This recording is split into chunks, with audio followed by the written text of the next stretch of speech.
Distinguished delegates, honoured guests, Your Excellencies, welcome to the second session of the high-level opening of the CTBT Science and Technology Conference. I'm Bethany Bell. I'm a BBC foreign correspondent, and it's my pleasure to guide you through this event this afternoon. And I'm told that this morning over 1,000 people joined us online, so there's a very warm welcome to you all, both near and far.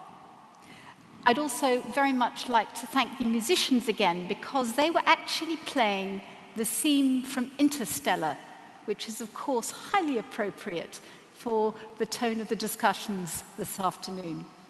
Now, before I introduce our next distinguished speaker, I would like to alert you to the fact that he will be taking some questions after his speech.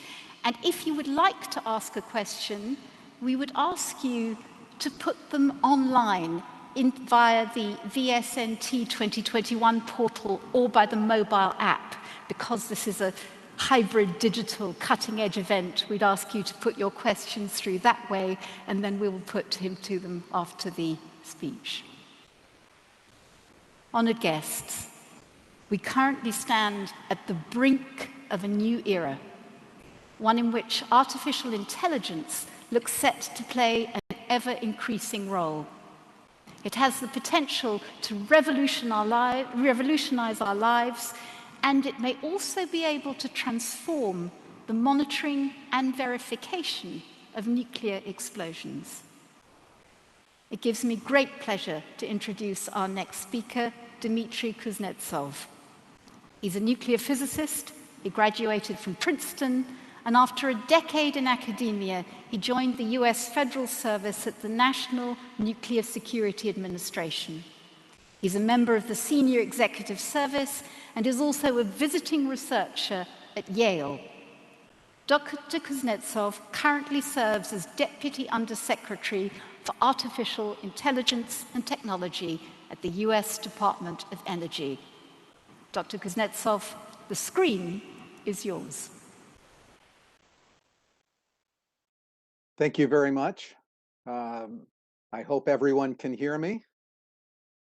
Let me share my screen with you.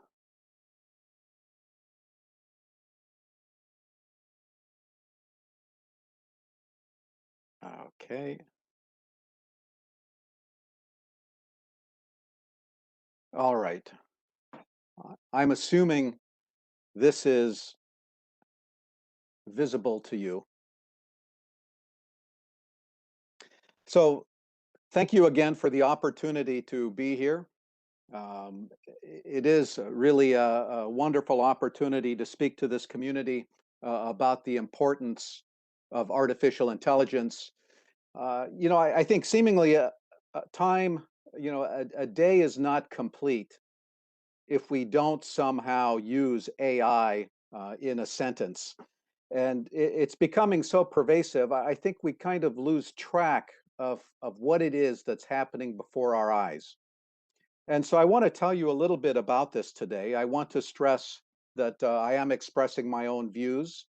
I should correct, I'm former Deputy Undersecretary for AI and Technology, still a physicist at the Department of Energy.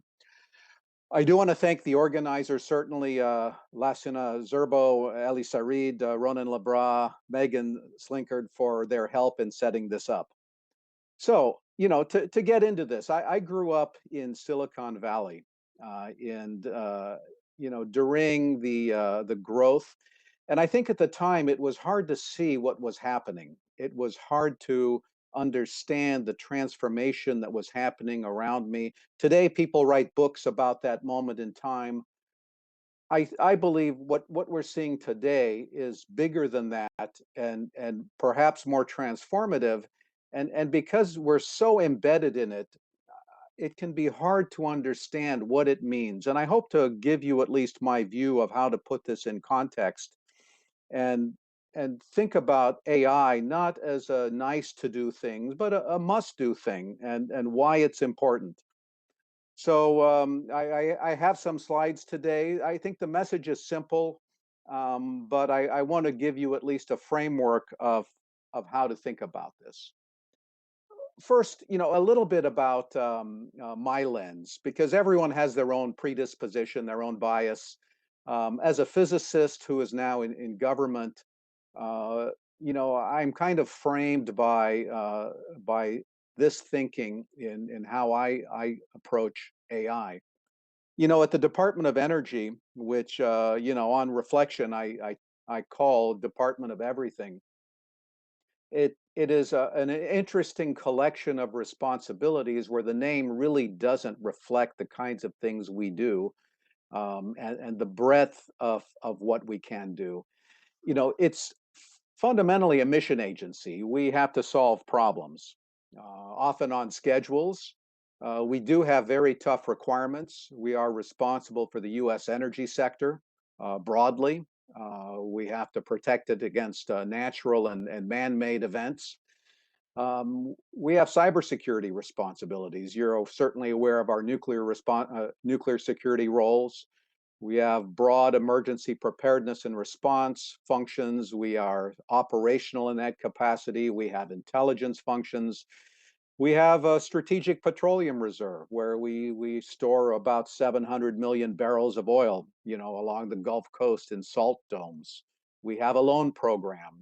We loaned Elon Musk $500 million to build his Tesla factory in Fremont, California, not so many years ago. Environmental cleanup and so on. It is an odd collection of challenges, many of them with very hard questions we have to ask where the answers aren't known. And so we've turned to our national laboratories. We have 17 of them. We turn to international partners. We turn to the private sector and academia. We build world-class user facilities and supercomputers, not because it's fun to do, but because the questions we have demand that we push certain areas to understand how to solve these problems. We face problems no one can solve.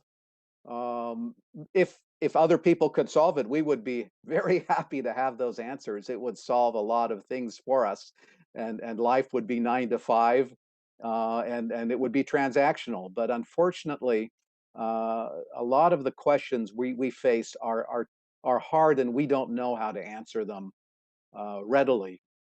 And we often face rare events. So we worry about bad things happening, and so if we have the luxury of measuring whatever we want, the things we worry about are not in that data. And so we have to think about unlikely eventualities, and how to deal with those. Because we've developed abilities to do that, we're often called upon into crises and urgent decisions that have technology at their core. And I have to say, AI today is increasingly a vital part of how we start looking at all of these problems. It is cross-cutting. It'll impact everything from health and science, environment, energy, climate, certainly the topic of this meeting. And I wanted to give you a sense of what this world looks like through this lens that I have. First, we're used to prediction. It's part of our everyday lives. I was certainly wondering, how many people would be online for this talk. Um, Predictions that have societal impact are not new. I think the first recorded one is from 585 BC of Thales of Miletus, who predicted a solar eclipse. And at the time, lunar eclipses were known to have 19-year cycles, but solar eclipses were different.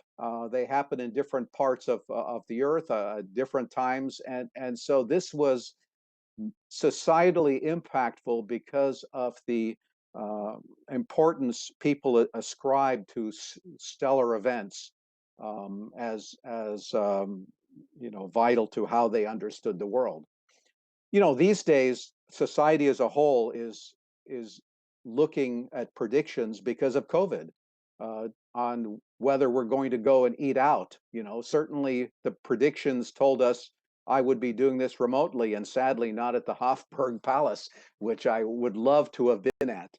But the list of things from astrology to what the weather will be this week or this weekend uh, are are things that we are used to in terms of predictions. But I have to say, that the consequences of poor predictions are not the same. And we're turning to science increasingly because the questions we face are harder, and AI is an important part of that. We have interesting questions that we get, and they can be pressing. They're typically time urgent. And when we get them, when they come down from the policymakers, from urgent things that have happened, they're typically not scientific questions. And it gives us a challenge. People want to know what happened. What does it mean? What are the risks? What do you do about it? How certain are you? Can it happen again? Over the years, on the right side is a small collection of things that I certainly have been involved with, from the underwear bomber to Ebola and COVID and the Gulf oil spill and Fukushima and so on. And we end up in a space where we have to say, well, are we asking the right questions? Are the right people there asking them? And the questions are the questions. That's what people need to know. They're often not mathematically precise. We often don't have a natural place to go, but nevertheless, that's our reality. And so, um, as we think about making predictions that inform decisions where we don't have the luxury of peer review, where things happen fast, question is, how do we do this? And how will AI play a role in this, in making decisions? And to frame this, I like to go back to how we view science, how we view creating knowledge, how we approach complex problems. And the way I view this is through the kind of the pillars that emerged in the scientific revolution. Depending on the window you view this, it was roughly from 1572 to 1704 in Europe. It created kind of the language, the understanding, the frameworks that led to modernity as we understand it today. It was more than just defining approaches to understanding problems. It really drove, societies forward. And there are really two schools of thought. And, there's some people who are trained as experimentalists who are fundamentally taking the point of view that if you can see it, it's real. If not, well, I don't believe it. You start with data and you test what you're looking for. The experiment or the induction or the empiricism, you take as much data as you can and you understand the world. The second approach, closer to where I have come from as a theorist, is in deduction and pillar two. You understand the principles, the behaviors of things, and you solve equations to predict things. And and these two schools are, two pillars are in tension with each other. And it's good. They build on each other. They are distinct. And I want to kind of consider these two as they've evolved through time. But starting with pillar two first, we have pushed the limits of supercomputing and modeling over the years to attack pillar two, largely since the 1940s and 50s, with the advent of transistors. The computers that have been built over the years are designed to solve equations. Today our fastest systems can do, this remarkable number, 10 to the 18. That's a 1 with 18 zero operations each second. And so an operation is adding numbers, subtracting, multiplying, or dividing. What does that mean? The global GDP this year is estimated to be about $100 trillion. It's just a little bit shy of that. That's a 1 with 14 zeros. And so a 1 with 18 zeros is equivalent to saying I'm tracking the global GDP at the 100th of a penny level every second. It's a large number we throw around easily, but what it really means is somewhat unfathomable. But anyway, we have these big systems. We're building more of them. They can be as big as warehouses, and we run big computer models on them. It allowed us to push the limits of Pillar 2 to understand our theories and what we believe is going on. It allows us to run forward in time and backwards in time as we make predictions. It allows us to do things that we could never measure experimentally.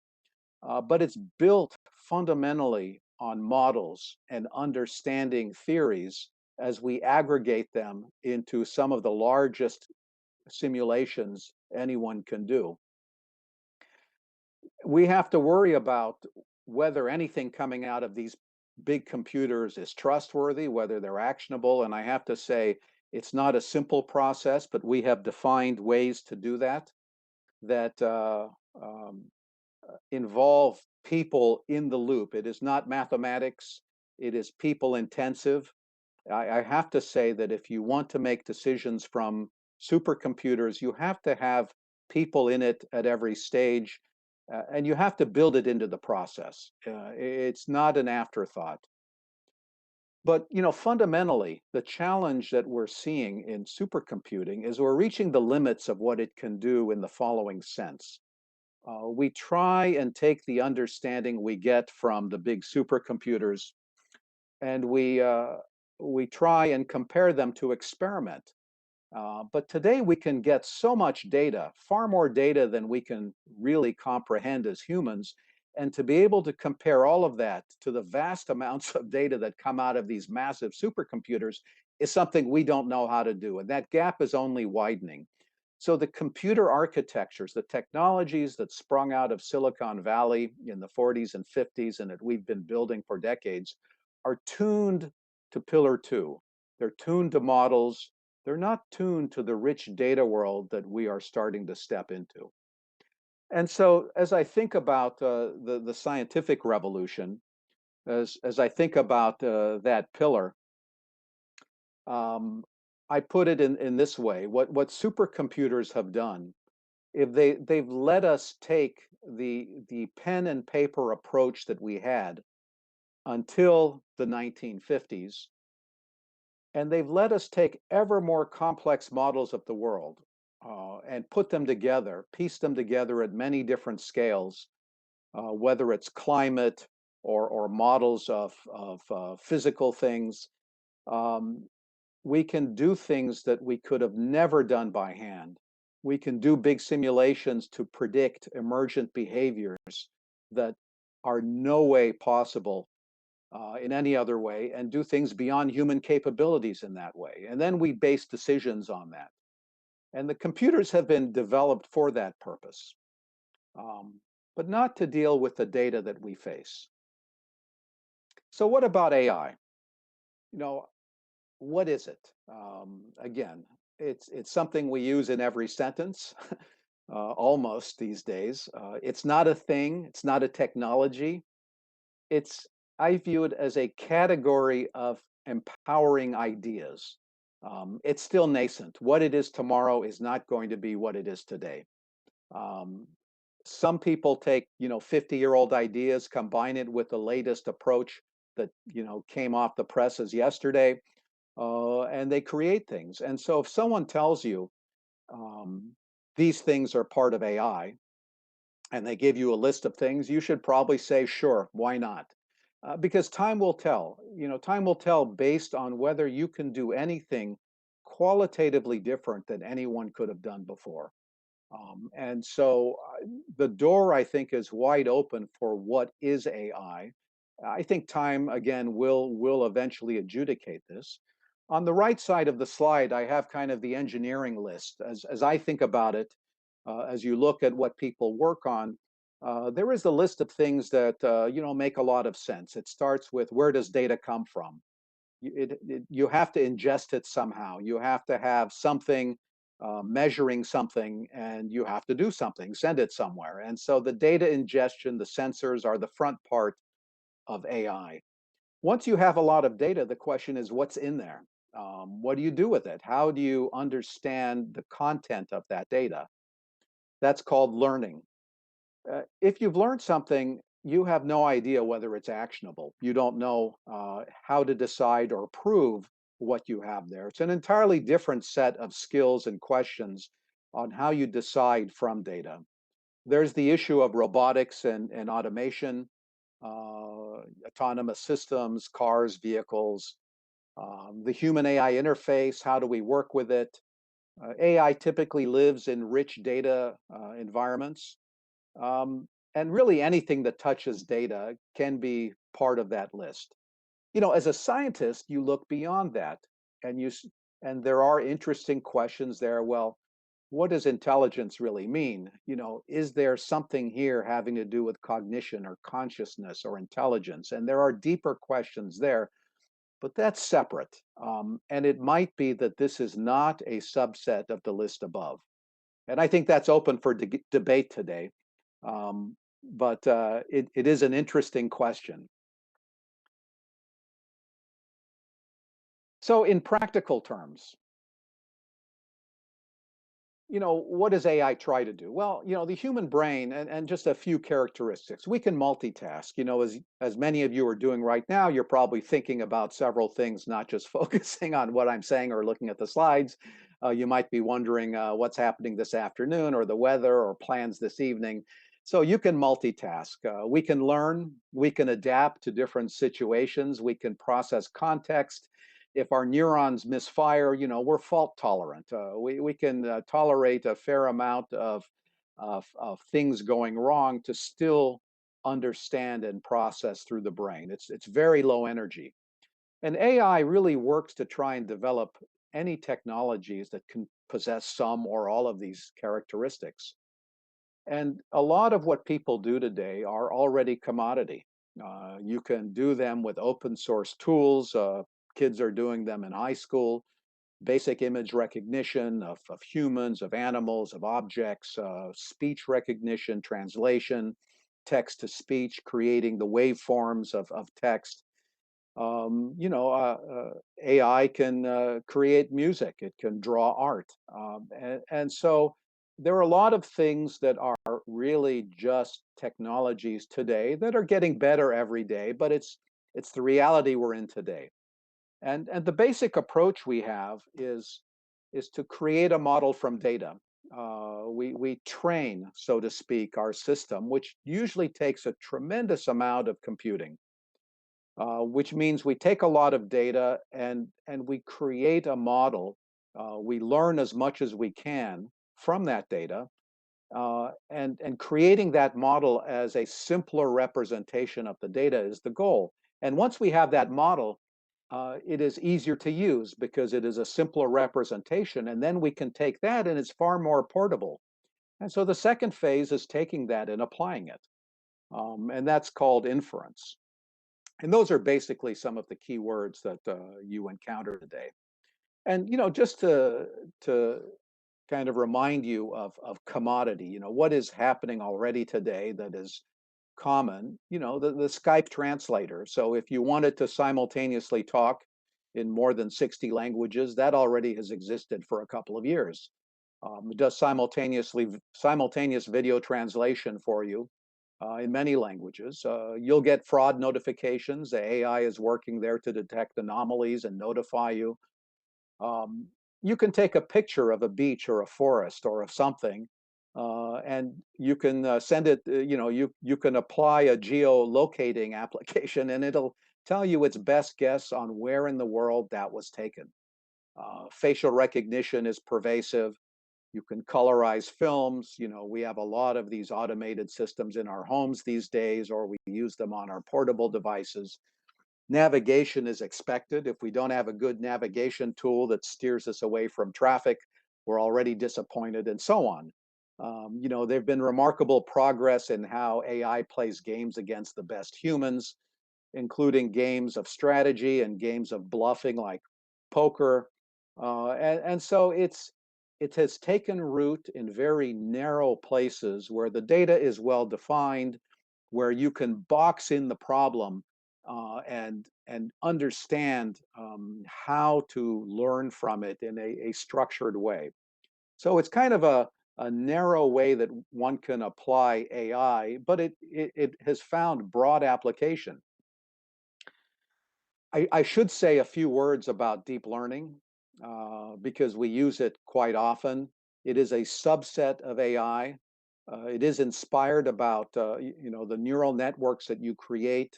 Neural sounds like the brain, but it's not really a model of the brain. It's not intended to be. It's motivated by that, and we turn to deep learning typically when we have more data than we can handle, when we believe there are patterns in it, but we don't know what they are, when we believe there might be some underlying mathematical relationships and we don't know how to find them. And if you have some of these things, then deep learning is something that you should probably consider. There are many approaches to deep learning that are under continuous development, um, and and it's done routinely. The different kinds of learning you do fall in different categories. But for example, if you watch movies online, Netflix does personalized recommendations to you based on something called unsupervised learning. And so every night they run their algorithms and they push to you what they recommend you might like. And so it's already touching us in many different ways. An interesting distinction from high performance computing and what grew out of the Bay Area in California in the 60s, 70s, 80s, 90s, and so on, is that AI is different. No one owns all the disparate parts that you need to make this happen. So partnerships are especially important here. What's happening now is global. There is a global race for leadership because of the economics that is tied to making progress. But I would say a lot of the progress right now is in the private sector. A lot of the technologies being developed are pushed there. And so it's different than how things were being done with supercomputing. I would say in government, there is a growing gap because of this, of AI expertise. And governments these days are largely consumers, not the leaders. And maybe that's okay. There are few places that you can bring together all the different parts to do something substantive. The talent in AI and all the different skills you need, the data side, how you operationalize something, how you make it real, how you think about designing the next technologies, how you operate at scale. All of these things are hard and require disparate skills that you don't find resident in single places. They're not all in academia, where you have a lot of intellectual leadership, but you typically don't have the data or the technologies. In technology startups, you have the ideas of technologies, but you don't have the data or the operationalizing, and so on. Um, and as we look at all the global activity, we can certainly get complacent that this is going to happen. We don't have to pay too much attention. I'd like to stress that this is not the case. But I want to circle back to Pillar 1. I talked about Pillar 2, how high performance computing was the accelerator to drive theory and models beyond human capabilities.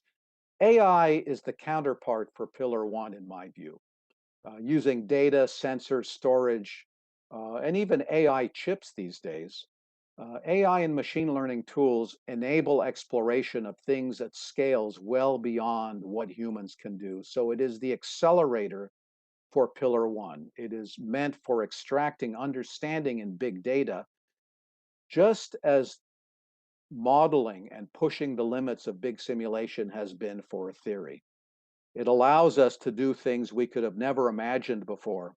But it is really the second piece of the advancements that have been happening since the 50s, but this one tied to experiment.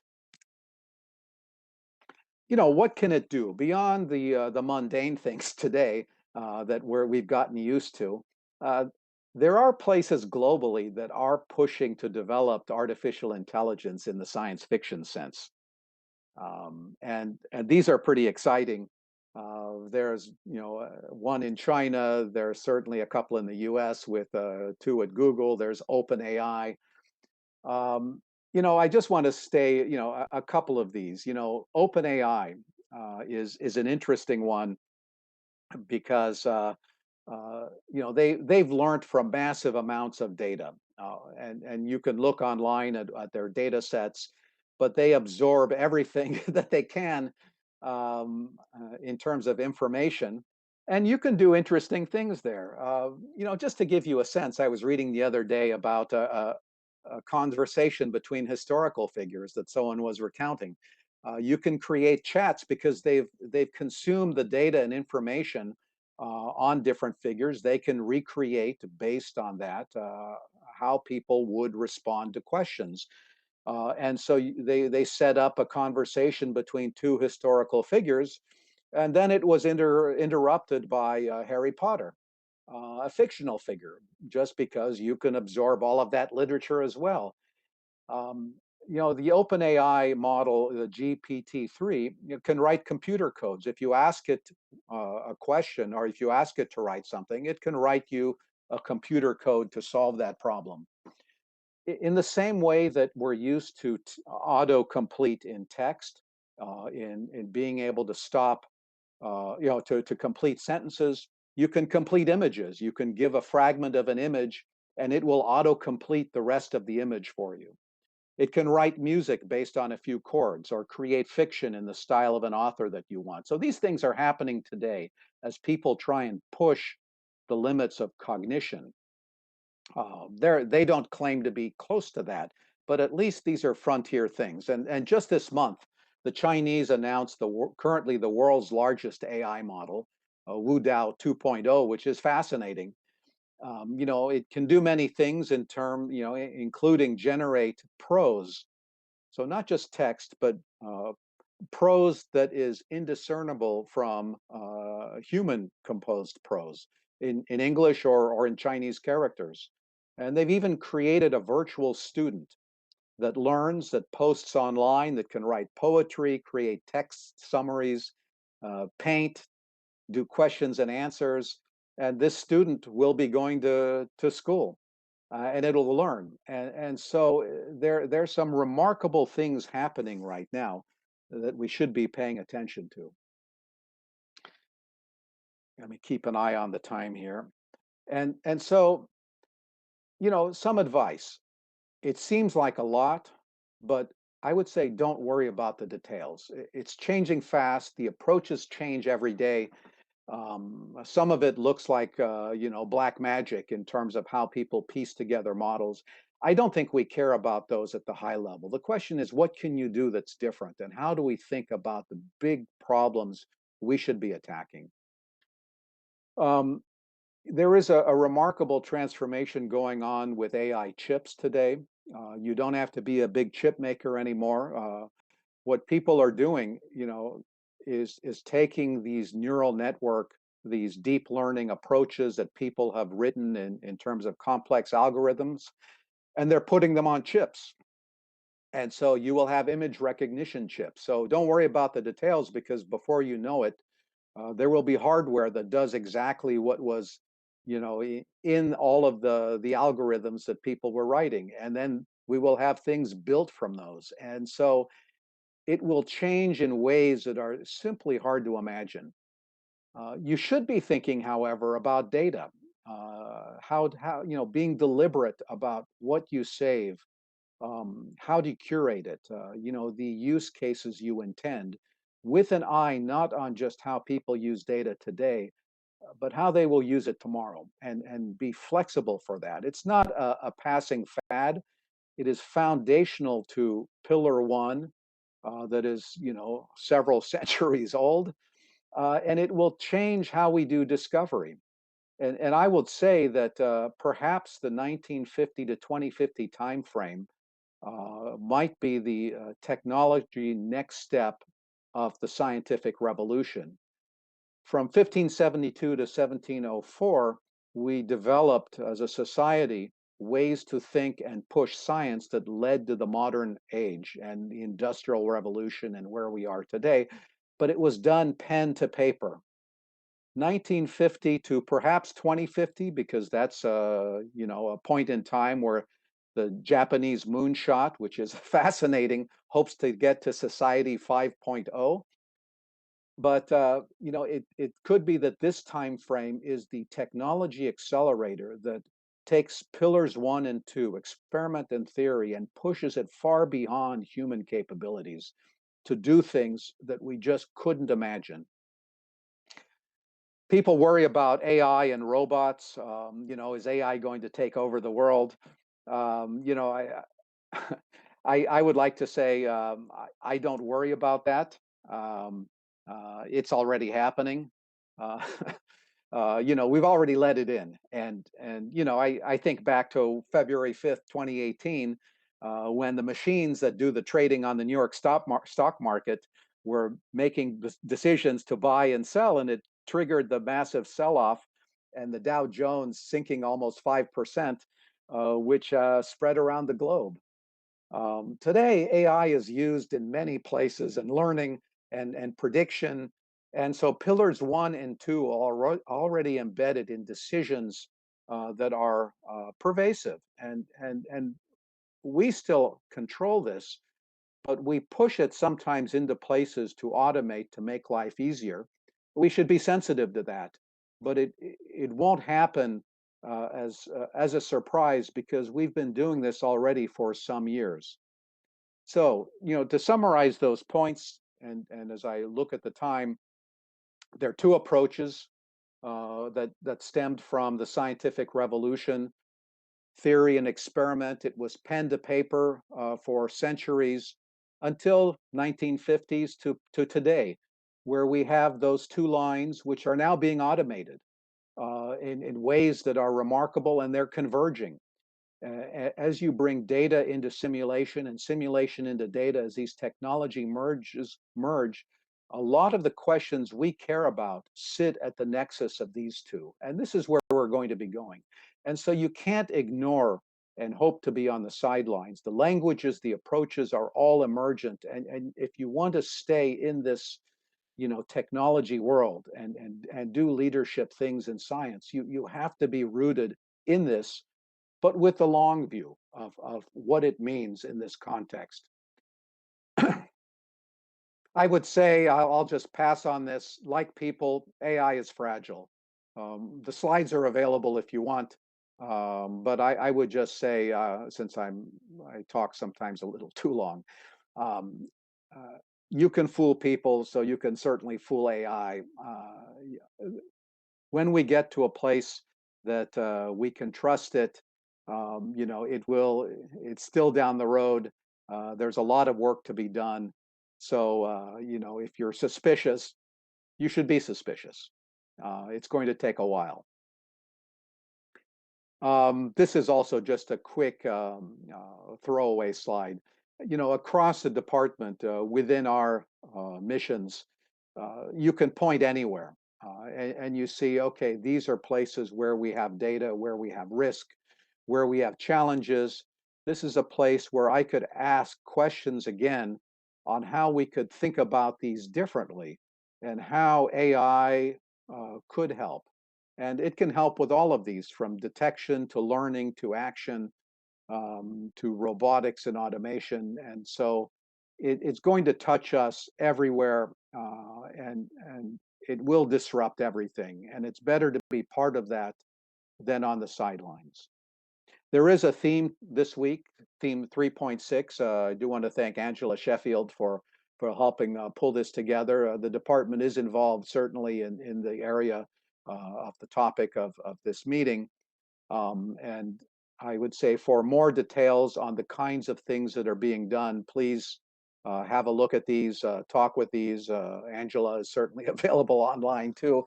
Um, and uh, and so I think it is, in terms of monitoring a data-rich world, AI certainly will be an important part of this. We should be leaning into this. So let me wrap up. we're only at the start of this transformation. It's going to happen for a number of years. It will change. It won't be what it is today, but it is fundamental, and it is fundamental to how we approach knowledge creation, thinking, science, and technologies. And so you can't ignore it. And AI is to data what computational science has been to theory, since again the last 70 years. They're opposite sides of the same problem, and they are going to be used more and more to inform decisions, and is really the next step in the evolution of discovery. We're already releasing these technologies into the wild. Again, the stock market, it's in facial recognition, it's everywhere, and that's just the reality we're stepping into, whether we like it or not.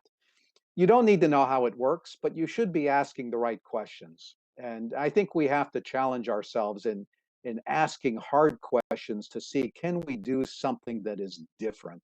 It's not about just saying, yes, I'm using AI. What are you doing that is different, that really makes a difference? And I think the impacts will be societal. Anyway, thank you. I hope I didn't run late. Appreciate your time. And back to you.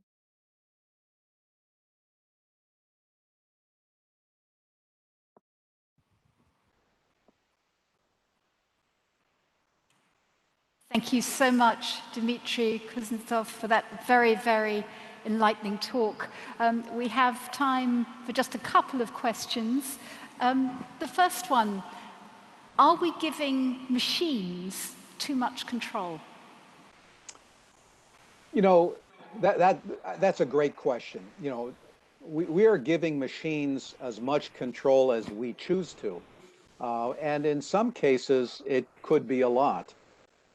So, I was reading an article, in fact, just yesterday in the Washington Post on the use of AI in policing in Maryland, and the concerns people had that it was too much. And and so, there are places where we actually don't know how much is being used. The stock market is a good example of of how we let the global markets change because we let models do the buying and trading for us.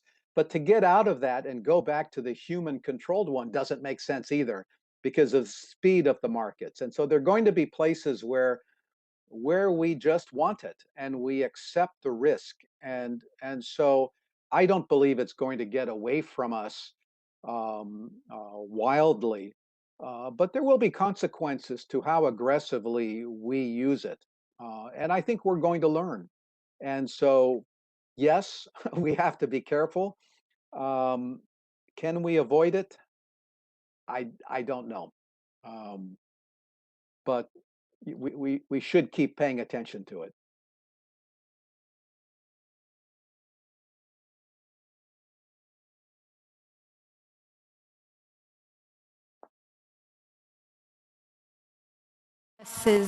And make data and tools accessible for everyone.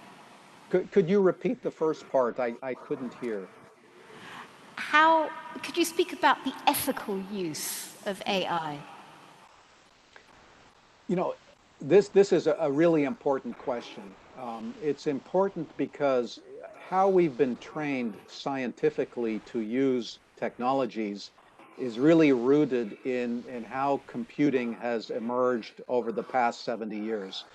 And we've created technical teams that have computer programmers, computer architects, model specialists, but really rooted in the hard sciences and the engineering fields. Now we're getting into a place with AI where data touches people. And what we're not used to is, who else do we need as part of the teams to develop this? And it will include ethicists. It will include those that understand civil rights. It will those that understand privacy. It'll include anthropologists. And to think about scientific code teams or algorithms or AI teams that are that broad, I think is something new for everybody. And we haven't quite figured out how to get there, because the algorithms person will say, well, I'm just writing the code. It's just an algorithm. How can there be any ethics? And the data person will say, well, look, I just collect data. The data is the data. What can I do? The computer architect will say, well, this is just hardware. But when you piece all of this together, it makes decisions or impacts decisions that touch people, and who is responsible for that is still to be determined.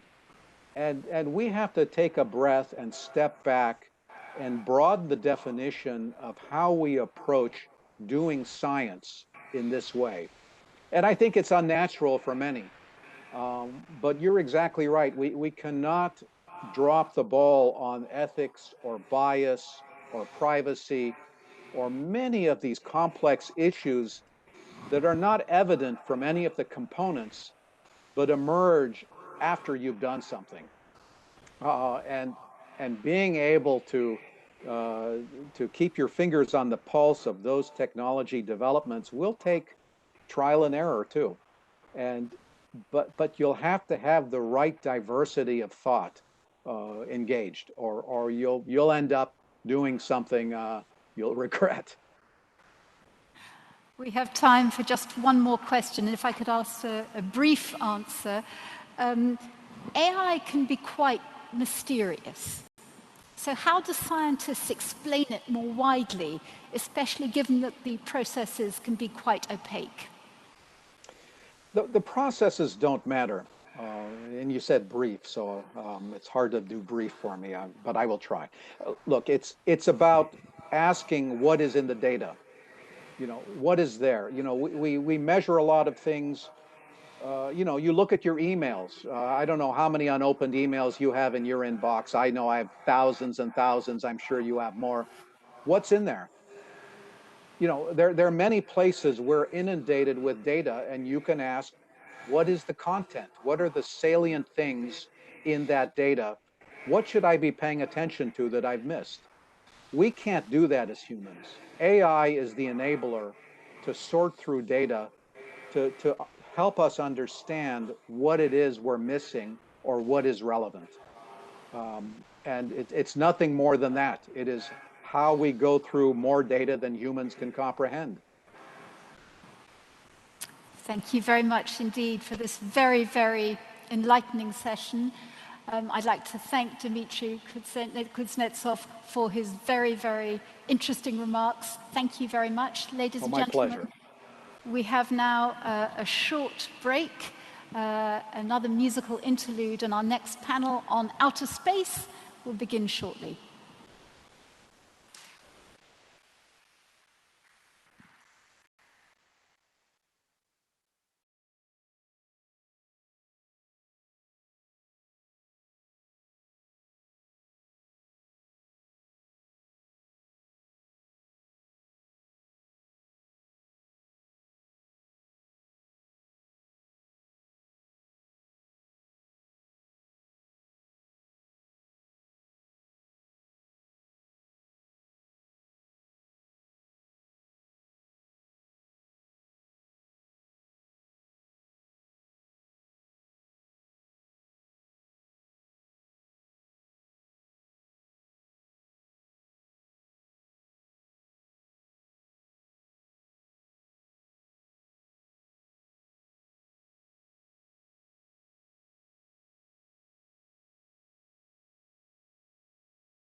dear Executive Secretary, dear Excellencies, dear colleagues.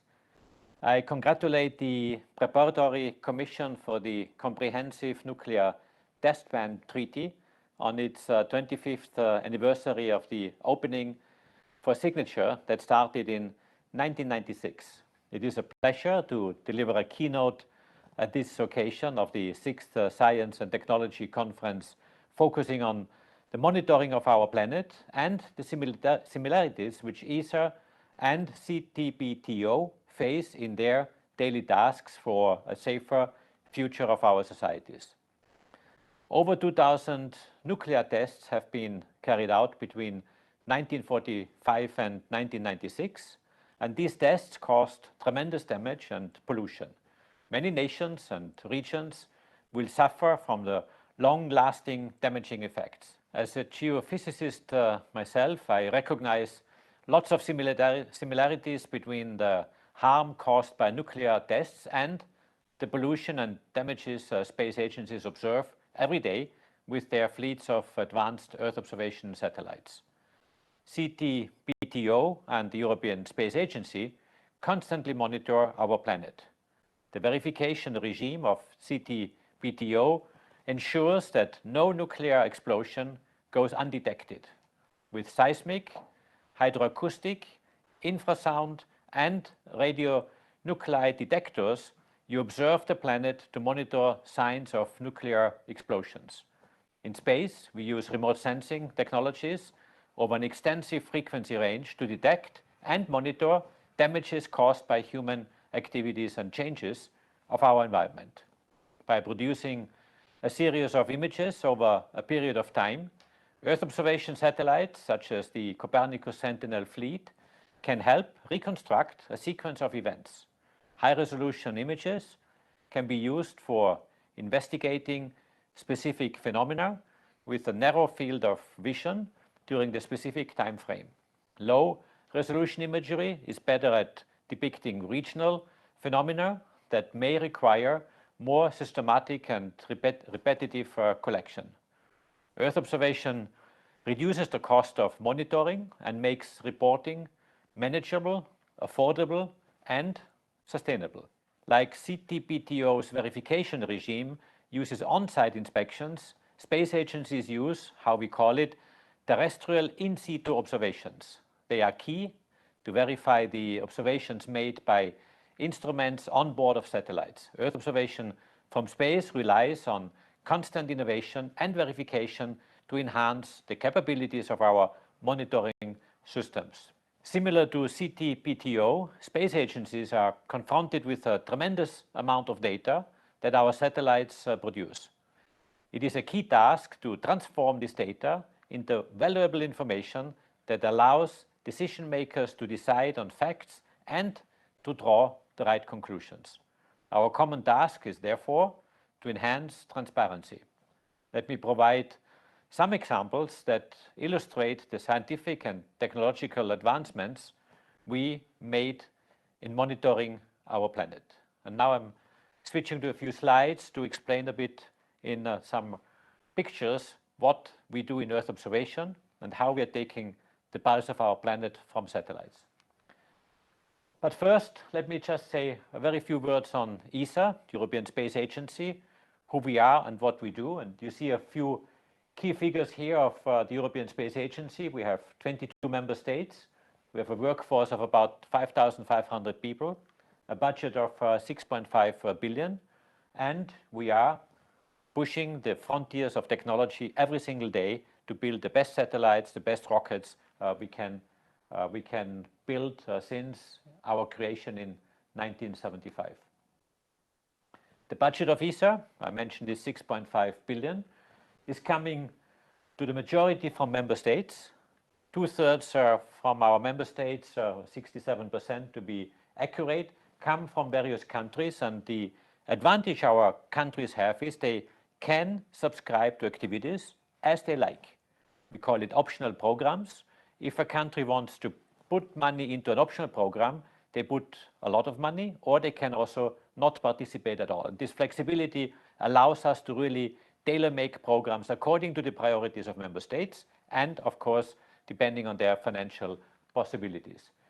The other third comes from other in-sources, in particular the European Commission or the European Union, represented by the European Commission, where about 1/4 of our budget is provided for programs in particular related to Copernicus and Galileo, but also some other activities, plus EUMETSAT and some other income from different parties.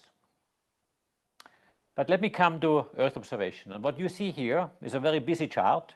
And this chart shows the satellites that ESA has developed for either itself, its member states, or one of our partners, the European Commission or EUMETSAT. And this busy chart with all these satellites is actually representing the largest Earth observation capability worldwide. Europe, with these satellites, has a leading role in Earth observation. We say that we use these satellites to take the pulse of our planet because we really measure all the aspects of the Earth system, the atmosphere, the oceans, the land surface, and how they interact in order to understand how our planet functions, how we should better manage it, and of course also use these data to predict the future, to see what changes on our planet and how it changes and what the reasons are. We have basically 3 lines of satellites: science satellites, operational Copernicus satellites, and meteorology satellites, which we are developing and implementing with these partners. Altogether, 16 in operation, 38 under development, and 14 further satellites under preparation. This is a chart that is very interesting. We developed it at the beginning of the COVID pandemic in March 2020, when the first lockdown was about to be announced, in fact, in Italy as the first country in Europe. What we did is we were looking with a small group of people and companies across Europe of what can we do with our satellites to monitor the impact of the COVID crisis on our planet, on the people of our planet. So we developed a dashboard and we identified a number of economic, agricultural, environmental parameters with several companies which we put together.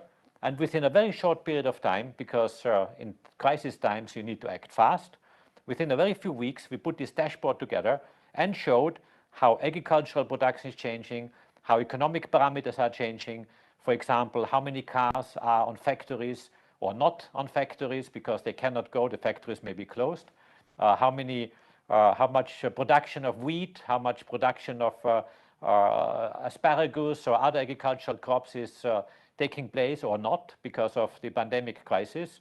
How is the pollution of our atmosphere, the pollution of water, and similar parameters. And this was quite well accepted by the community.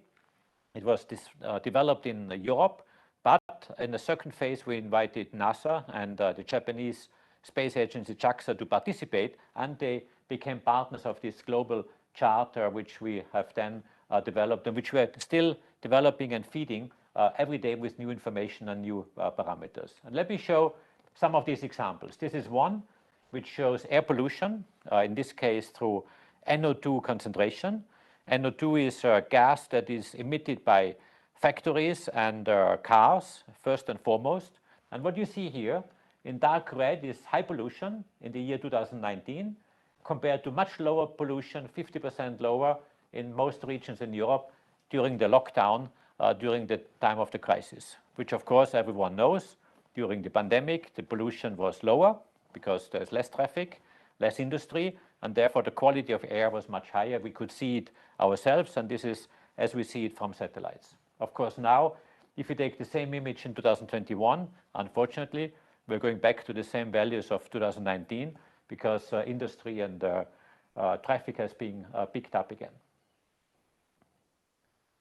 This is another example of how we take the pulse of our planet with an image of temperature. This is surface temperature taken with Copernicus Sentinel-3. And you see here in these very dark red colors, which are going in the very intense red up to 55 degrees Celsius, that the continent has gone through significant heat waves in Europe in 2019. And you see here between the different images, the different temperatures of the surface as monitored by our Sentinel-3 satellite of Copernicus. And of course, this information is crucial for agriculture, but also for people, access to water, but also for many industrial branches which are depending on weather or on the heat, which are impacted by the heat waves. And of course, this prediction, the monitoring and the prediction is essential for large parts of our population. This example is a very interesting one, which is permafrost, shown again with satellites, which measure the thawing of the permafrost in the northern regions, in Siberia and other northern regions. And the thawing is releasing methane, and methane is a very reactive, a very dangerous greenhouse gas, much more potent than CO2, for example, but thank God in much smaller concentrations. But here you see in this bluish color that this front has really been moving northwards, and this thawing process is releasing these amounts of methane.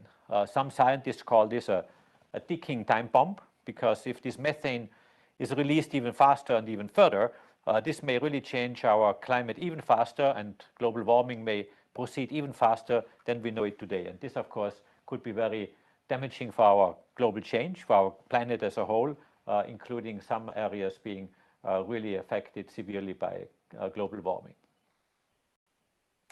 And this is an example that shows how we use our satellite data in combination with artificial intelligence, with observations on ground, but also with supercomputing, that means large computing facilities, in order to create what we call here a digital twin of our planet, digital twin Earth, which allows us, with the help of Earth system models, to simulate what would happen if you change some parameter.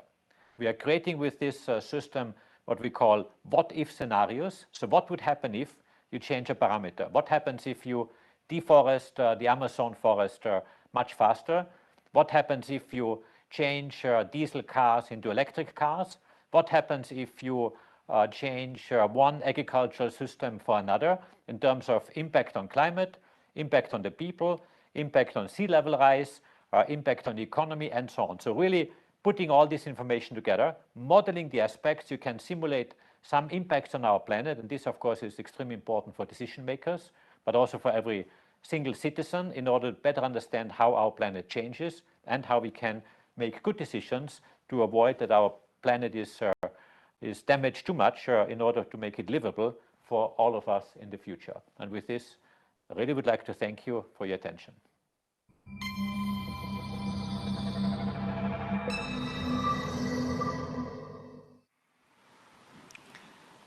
I'd like to now welcome you to the next part of our program, our panel discussion on space, science and technology for global sustainable development, peace and security. We have a very distinguished panel, which will be chaired by Simonetta Di Pippo, the Director of the UN Office for Outer Space Affairs. She leads the office's strategic policy and programmatic activities and advises the UN Secretary General on space affairs. Prior to joining UN-USA, she served as the Director of Human Spaceflight at the European Space Agency and Director of the Observation of the Universe at the Italian National Space Agency. She co-founded Women in Aerospace Europe in 2009, and in 2017 became a UN International Gender Champion. Simonetta Di Pippo, the stage is yours. Thank you. So, good afternoon, everyone. It's really a pleasure for me to be here and also to really have the honor to join you in this very exciting event. You heard already quite an interesting introductory speech from Dr. Josef Haschbacher, currently the Director General of the European Space Agency. Since he is one, in a way, of the panelists, I would like to briefly introduce him so that you have a full understanding also of the background of the very top level speakers we have today. So before taking up the position of ESA Director General, he was the director of the Earth Observation Program at the European Space Agency, in a way the largest directorate at ESA, and also the head of ESRIN, which is the Center for Earth Observation in Italy. Under his leadership, Europe developed the world's leading Earth observation program, Copernicus, and really allowed the European Space Agency and Europe to become one of the most important players in the field. Well, we will have also the honor to listen to very interesting words from Mr. Marcos César Pontes, who is the Brazilian Minister for Science, Technology, and Innovation. Astronaut Marcos César Pontes, by the way, a very good friend of mine, is the Brazilian Minister for Science, Technology, and Innovation, and also a R1 Aviator Lieutenant Colonel of the Brazilian Air Force. Is an aeronautical engineer by the Aeronautical Technological Institute, and he holds a Master of System Engineering by the Naval Postgraduate School in California, United States. Member of the 1998 astronaut class of NASA, Marcos Pontes is also the only Brazilian who have gone into space. We will have also the pleasure to listen to Jean-Luc Chrétien, is a former CNES and NASA astronaut of French nationality, was assigned to the French Space Agency, CNES, in 1980 after his career as a fighter pilot and then a test pilot. In 1982, he became the first Western non-American to go to space in a Salyut flight. Later, he served as the head of the CNES astronaut office, and in 1988, he flew to Soviet space station Mir, and in 1997, visited Mir once more. Mr. Chrétien was the 10th intercosmos cosmonaut, and has spent over 43 days in space, including an extravehicular activity of almost 6 hours before he retired as an astronaut in 2001. And then we have two female speakers. One is Ilaria Cinelli. She is a biomedical engineer and a fellow of the Aerospace Medical Association. She currently works for ICO and is a deep tech startup focused on space autonomous missions. Ilaria is also the youngest president of the Aerospace Human Factor Association, a mentor of the Space for Women Network, which is a project that we put together at the Office for Outer Space Affairs at the United Nations, so my office, since 2019, and is a commander of several analog missions simulating human life on Mars. And last but not least, Zainab Azim. She is a university student, international and inspirational speaker and mentor dedicated to empowering young women to support in, let's say, to really adhere to STEM fields, education, and space exploration. As an activist, she really advocates for equal access to education for girls and women around the world. She's the co-founder of GIVE, Global Initiative and Vision for Education, which aims to provide access to quality education, especially in STEM. Zainab is also the world's youngest future astronaut to fly with Virgin Galactic. And if you allow me now to briefly introduce the discussion today, I would like really to give you some insight of what we are really doing at the Office for Outer Space Affairs, and also give you a little bit of, let's say, some hints on how space can be a very good tool for everything you do in life. We heard already from Mr. Hashbacher that space assets are valuable tools for monitoring various aspects of our lives and our impact on Earth and the processes that are impacting our planet. Since 1957, from the launch of the first satellite, famous Sputnik, we are gradually discovering more and more applications and solutions enabled by space hardware. Stemming from the growing realization of the transformative power of space, we are now witnessing a revolution in the sector. An increasing number of stakeholders are entering the field, investing in human, financial, and political resources to become part of this frontier field. Record figures of the space economy and satellites launched annually underscore the unprecedented rate of development in the contemporary space sector. With novel solutions coming online and an increased fraction of United Nations member states gaining access to space benefits, the outlook is promising. Today, space is a game changer, underpinning our daily activities, industries, and many scientific fields. And this is also key for a well-informed decision and policy making. In the context of sustainable development, geolocation and Earth observation benefit almost 40% of all the 169 targets underpinning the Sustainable Development Goals. And if we add SATCOMs, we are likely over 50%. It is evident that without space, our quest to building a better future would be considerably more difficult, if not impossible. Satellites prove powerful allies in addressing global challenges. Climate science itself forms really a reliant part on the hardware that orbits our planet. And of the 54 essential climate variables, more than half can only be monitored from space. So you understand how important is space. Today, we cannot do anything without space.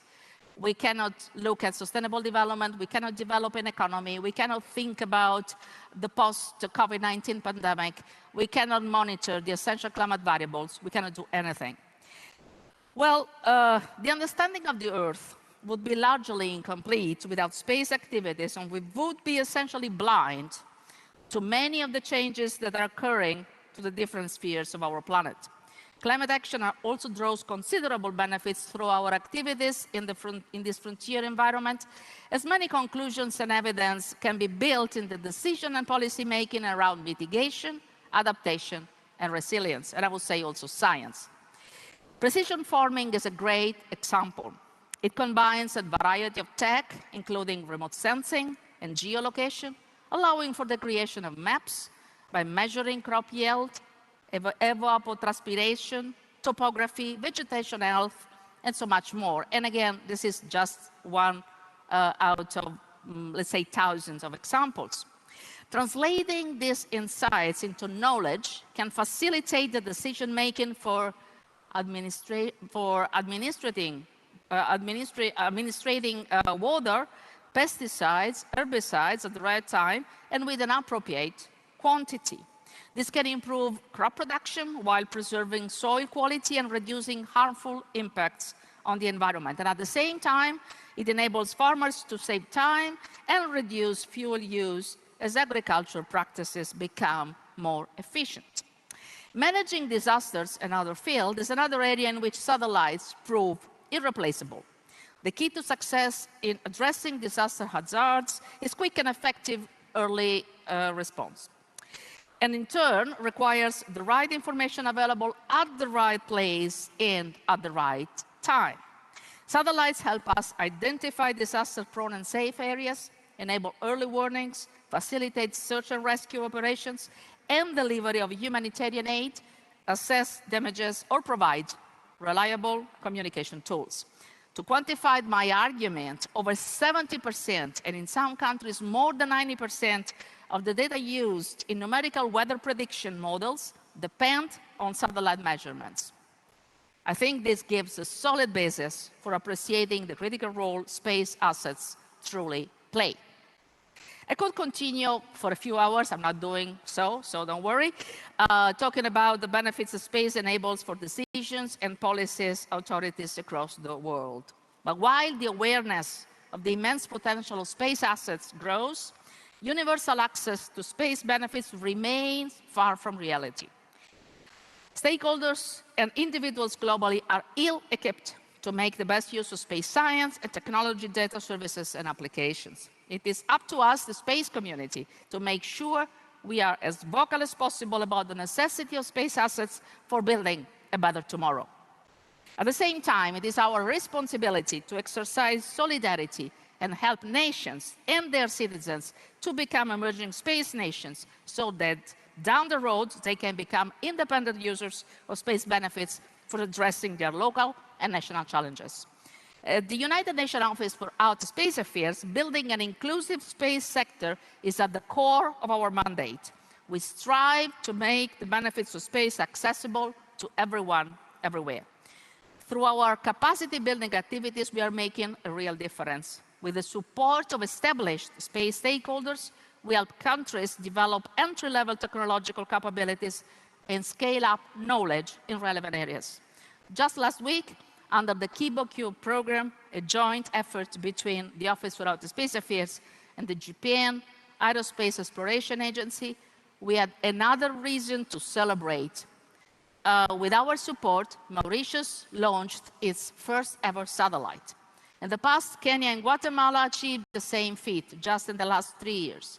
We have a few more nations lined up, a great demonstration of the power of cooperation and multilateralism, what I call the proactive multilateralism at the United Nations. In addition, we remain vigilant and act on the risk of climate-related disasters through the UN SPIDER program. It's an Office for Outer Space Affairs-based platform tasked with facilitating the use of space solutions for disaster management and emergency response. For the UN member states, with limited access to specialized space-based assets. Dozens of stakeholders have already benefited from targeted UN SPIDER missions, and there have been some particularly successful stories. We also push strongly for open data policies, making space insights available for a broader stakeholder use.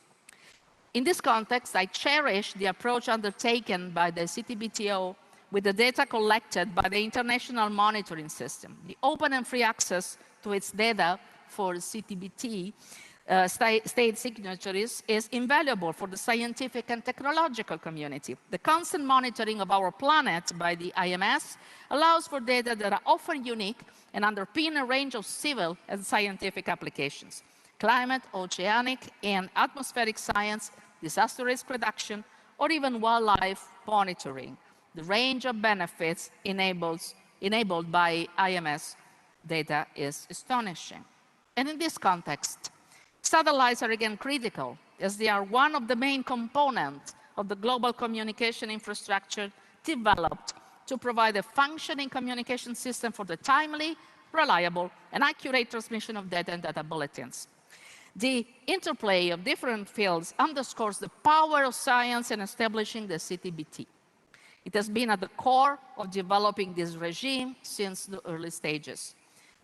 An international group of scientific experts was instrumental to this avenue, researching, monitoring technologies and analysis methods for the verification of nuclear test ban since the 1970s.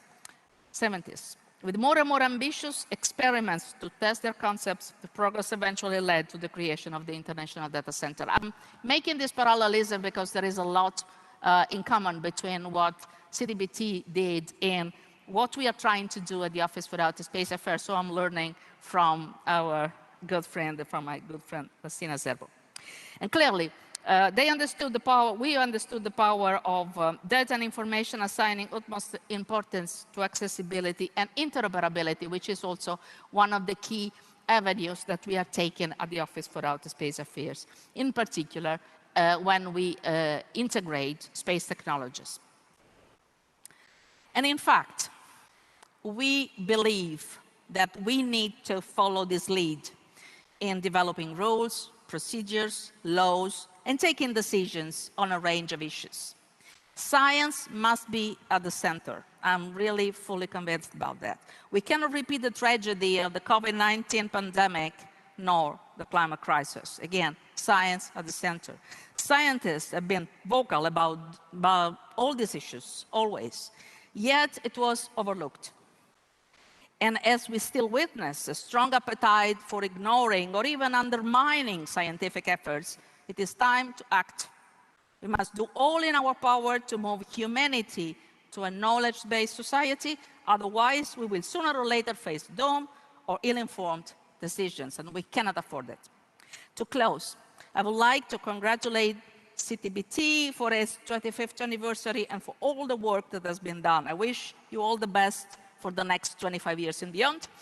There are significant synergies in the work of the two organizations, UNUSA and CTBT, and I'm excited we are exploring ways on how to reinforce our efforts in making this happen, and I hope that more and more we will be able to find common endeavors. I'm also extremely happy to share the stage with such distinguished colleagues and friends today. Also with your help, we are looking forward to expanding cooperative efforts in the future and creating a better tomorrow for everyone, everywhere. So I hope this was a good introductory, let's say, set of remarks for our next speakers. And the first one is the Brazilian Minister, Marcos Pontes, that I hope is connected. Marcos, are you there?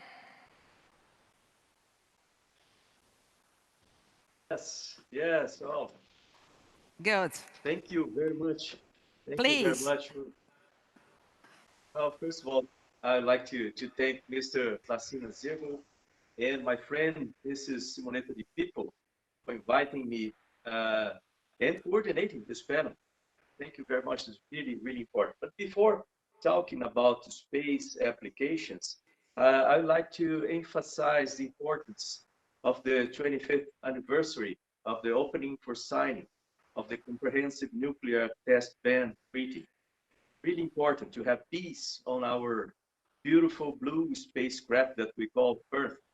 So thank you very much. About space applications, I would like to talk about 5 points. First one, about peace.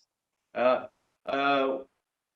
we think about the International Space Station, we have this beautiful spacecraft, a lot of science, a lot of technology.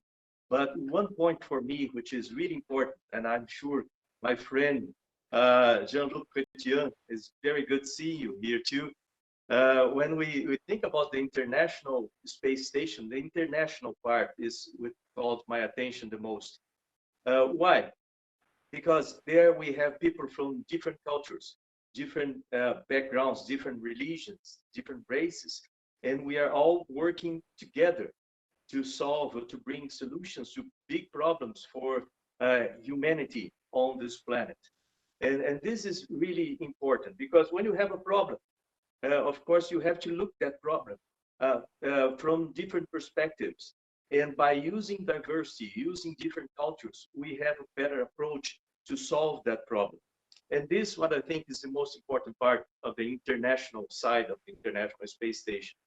I hope this will be transmitted to the entire planet. So instead of using differences, instead of using diversity as something to separate people, we should use this to connect people from different aspects and to find a better solution. For this, we need to listen. We need to learn how to listen each other. And this is important, not to force one opinion, but to listen different opinions. So this is the first point I'd like to say about space. It's a little bit abstract, but it's very important for the future of our planet. So secondly, of course, we have the science and technology side of space and applications of space. We have nowadays space being used everywhere, from agriculture to defense to environment, so many different applications, communications. So we have so many different applications of space. It's very difficult to live nowadays without space. So we use this for everything. So this is important, but this is the most clear point of using space. I like to bring the third point, which is a little bit different from this, but is a derivation of this point. which is the solution must be to all. My friend Simonetta said about this a couple of minutes ago, but we need to apply solutions to everybody. One thing, that technology is really good. No doubts about this. Technology is really good, really important. However, as the technology advances, we also enlarge the difference between countries. So rich countries and poor countries, that difference is going to be enlarged by technology. So we have to assure that by using technology, using space, using a work group or working together, we can assure that everybody has the same, or at least has the applications of space being applied in different countries, dependent on if the country is very rich or the country is very poor. So we have to work together in order to bring this. As we saw in the COVID situation, the best option that we had is to work together. Of course, science is the only tool that we have, the only weapon that we have to fight the virus. But we have to work together as well. So one thing that we learned during the COVID crisis is the need to share information, to share research. So, and we have to do this not only for the COVID, but we have to do this for everything. We have big challenges ahead of us in terms of humanity. We have pandemics, we have food issues, we have water issues, we have climate change, we have so many things that we have to work together. And space gives us some tools, some technological tools, some science to work, but also some inspiration to work together. By the way, inspiration brings me to the fourth point, education. We have to prepare the next generations for space. We have to prepare the next generation to use space. And we have to prepare the next generations, I like to inspire the next generations for them to work together as well. So to see the planet as I had this chance to see Earth from space.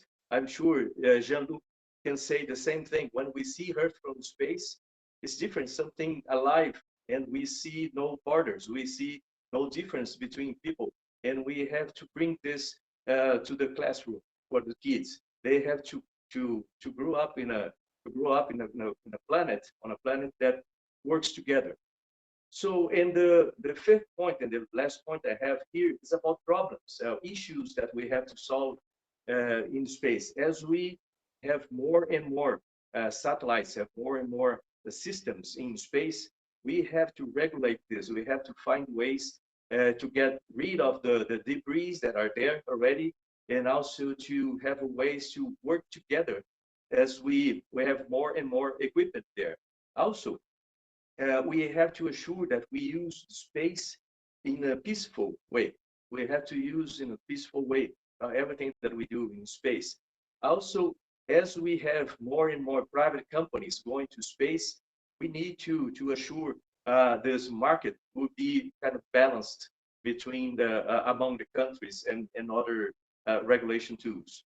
In terms of Brazil, we have been increasing our space activities a lot in the last 2.5 years. And as we've probably been following, we have the Alcântara launch center being prepared for commercial use. We have satellites being prepared. We have also space vehicle, space technology being developed in INPE, our National Institute for Space Research.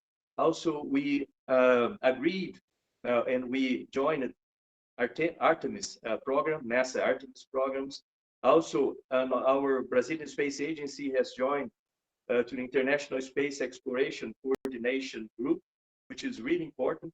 And just for my last words here, I would like to congratulate Copius and UNUSA for the excellent work that has been doing all of these years, and I'm sure for the next years that would be a lot of work, and you can count on us. You can count on Brazil, you can count on the Ministry of Science, Technology and Innovation, and you can count on me in person, I say, as a person to help with this, because space is really important and we have to prepare our planet for the future.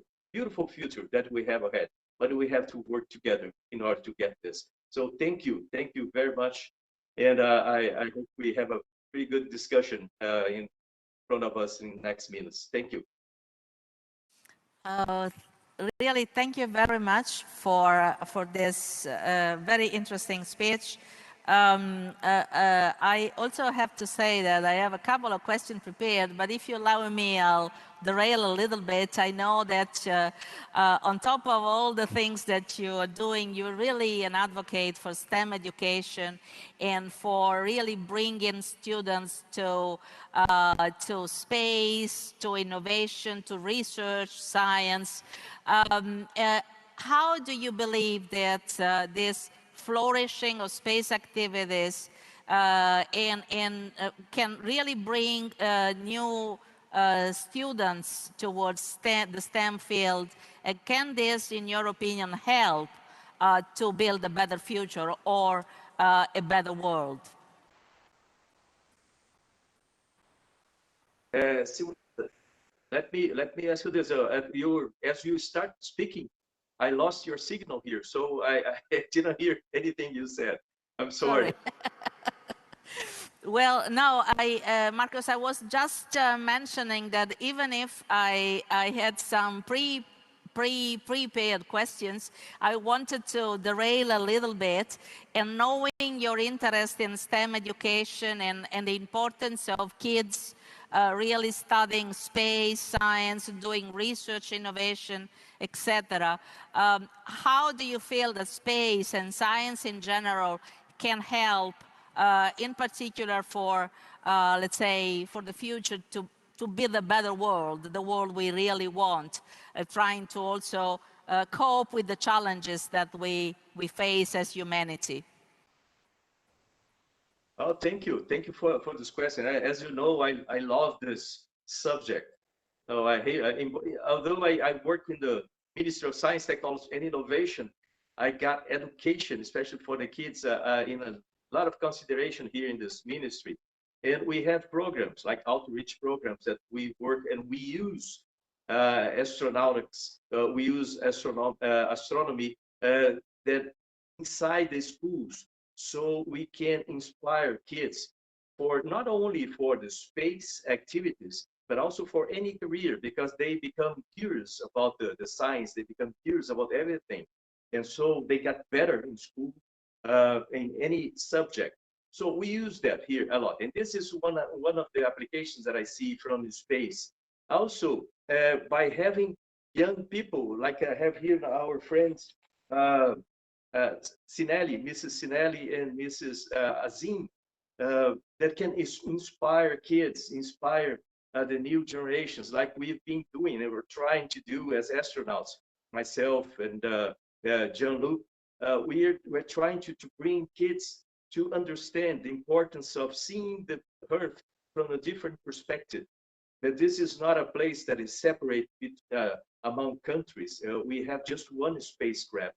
And so if we can bring this concept inside the school, we can bring this concept to the kids in school, so they can grow up thinking I'm a citizen of this beautiful spacecraft, or like a crew member of this beautiful spacecraft. So let's work together, and I'm sure we can do this. Space is very inspirational, and we can inspire kids for them to learn more, to become excellent scientists, engineers, and other professions, but also for them to learn how to work together, how to be part of this beautiful crew member, being a crew member of our spacecraft Earth. I am at the end of this conversation for additional questions, and I would like now to give the floor to Jean-Luc Chrétien. Well, by the way, it happened to be that a couple of weeks ago, we were in the same place in St. Petersburg, celebrating on one side the 60th anniversary of Yuri Gagarin in space, and also attending the GLEX 2021 conference and talking about the future of space exploration. So, Jean-Luc, the word is yours.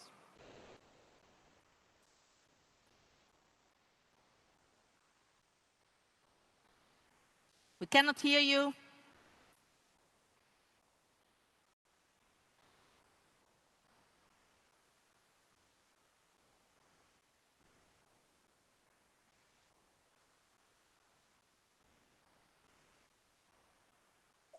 It's trying Okay, to. you hear me now? Here we are. Thank you. Okay, Please something go was ahead. wrong with the system. And as we, okay, uh, very happy to be with you today.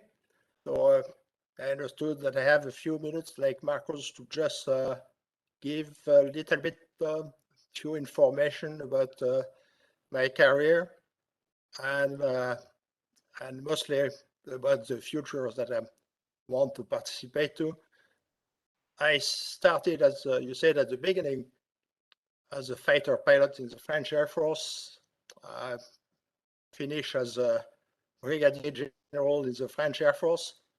And after 20 years activity in the military, I moved to the French Space Agency, and I had the opportunity to fly 3 times, twice with Russia, with the Soviet Union. And later I moved to Houston with NASA, and I finished my space activity as an astronaut in 2001 with NASA in Houston. Thanks to NASA, I had the opportunity to remain in Houston. I'm still there, active in a small company that works for space and mostly worked for NASA. So what I learned in this activity and running around the Earth as fast as we do when we're in space, I learned, of course, a lot of things. The Earth is small, fragile. We have very ambitious projects for the future, and we feel like we go fast. It takes only 1.5 hours to turn around the Earth. It would take much longer to go to the moon, far, and if we think about Mars, it's even longer. So we face a very funny situation when our ambitions right now drive us to far away. We think already about other solar systems, the closest exoplanet. At the closest exoplanet, at the speed of light, it would take us 4 years to get it. And if one day we were able to reach only 1/100 of the speed of light, as an example, and we're far away from there, it would take us, that would be 3,000 kilometers a second. That would take, for example, Paris to New York in a couple of seconds, even less than that. Go to the moon in a couple of minutes, and go to Mars in 15 hours, and go to the next exoplanet. That's the most important in my calculation that I deliver to you by heart. The next exoplanet will take us 4 centuries. 4 centuries. So we face a kind of a paradoxical situation when we think that our ambitions will drive us far away from Earth. We need to develop new technologies. We need to use, and we had a beautiful speech about artificial intelligence, all the tools available to think about those limits and think about that paradox. We use a lot of energy to access space. We use a technology that was invented by China 4,000 years ago. I repeat, 4,000 years ago. I will finish by that. It's really time to give a chance to the science to invent those new technologies that we need, that will use way less energy, that will keep the Earth a little bit at rest, and offer us the possibility to reach our dreams, go further down the road. And like Marcos said, thanks to the young people, thanks to our young students, engineers, researchers, we might, I'm sure one day, very soon, access that new science, the one we need. Thank you. Really, thank you very much. It's been really a great overview of your professional career, but also you gave us quite an interesting insight on the future. And so the question I have for you is, you know, being an astronaut requires quite a broad set of skills. And also, one of the points is that you need to build trust among the members of the crew, but also there's a great sense of teamwork. So do you believe that this is a quality that can help in the future to approach with an international cooperation mindset also the exploration of the solar system? Do you believe that these are values and skills which can help us all together as humanity to do better in the future?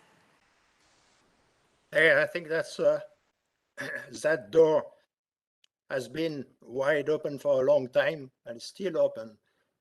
And cooperation is a great word. We started already some time ago, and I know that already many people in the industry, in the world, want to cooperate more, but they face the political situation and some political disagreements. So the first word, of course, would be to the political world to do better, to get better, because we are ready. We have done it. When I moved the first time to the Soviet Union, most people in the French government were telling me, you are a threat. You are a threat. You are going the wrong way. Even though president decided to do that, you are going the wrong way. And in fact, it was not the wrong way. This has helped us a lot. It has helped our small countries, France. This has helped a lot others. And step by step, now when we look on our back, we realize how important is that kind of cooperation. But politicians need to be less on the brakes. Politicians don't stay very long. We stay much longer than them. And we honestly, but very simply, participate in history. And history of cooperation is very strong. It is on one line. History of politics is not going the straight way. We are getting the idea and underlining what we know already with the space community, that space is the future in a way. The way in which we do think in space may really be a sort of, you know, benchmark on how to measure what to do in the future for a better world. And now is my pleasure to give the floor to Ilaria Cinelli again for 7-minute statement. And I have a couple of questions for you too. Ilaria, it's your turn. Thank you so much. I would like to share my screen, sorry.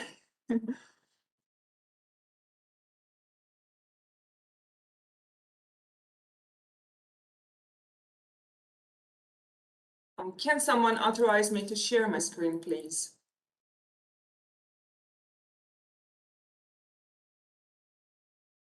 I have a presentation and I would like to share my screen.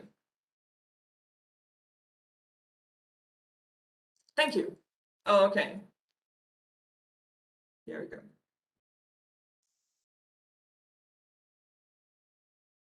Okay, I think you can see the screen.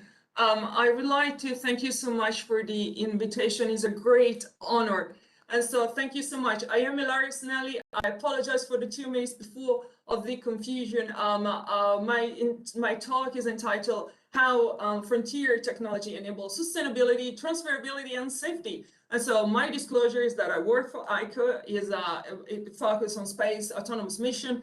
I am a member of the I'm a mentor of the Space for Women Network, or UNOSA. This is a volunteering position, and I'm a president of the Aerospace Human Factor. And so let's start it. So here you read a definition of sustainability, which is taken from the long-term sustainability of outer space activity, which is a report written in June 2018. So sustainability is an ability that relies on 2 key objectives, which is equitable access to the benefit of exploration and use of outer space for peaceful purposes, and is meant to be perpetual. And so how to sustain sustainability? I think frontier technology can really help.